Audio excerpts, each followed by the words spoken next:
கர்த்தருடைய ஆவியானவர் தருகிற தீர்க்க தரிசன வார்த்தை என்ன தெரியுமா? வருடங்கள் ஆகிறது என்று கலங்காதே. உன் கோல் துளிர்ப்பதை, உன் கோல் துளிர்ப்பதை, உன் கோல் துளிர்ப்பதை, நீ இத்தனை காலம் அடித்த கண்ணீர், இத்தனை காலம் பட்ட பிரயாசம், இதை காணாமல் உன் ஓட்டம் முடியாது. என்ன சொல்ல போறாரோ ஏக்கத்தோடு இருக்கிறீங்களா?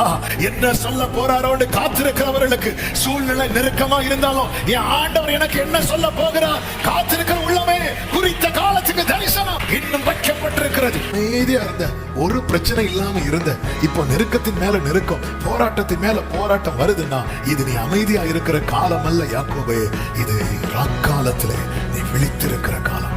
புருஷன் அப்படி அல்லது மனைவி இப்படி, ஆனாலும் ஆண்டவருடைய ஒரு ஃபேவர் இருக்கு. ரீசன் என்ன தெரியுமா? கர்த்தர் உங்களை ஜாமக்காரனா வைத்திருக்கிறார். என கேட்கிற அன்பு சகோதரா சகோதரி, உன் குடும்பத்துக்கு ஜாமக்காரன் நீதான்.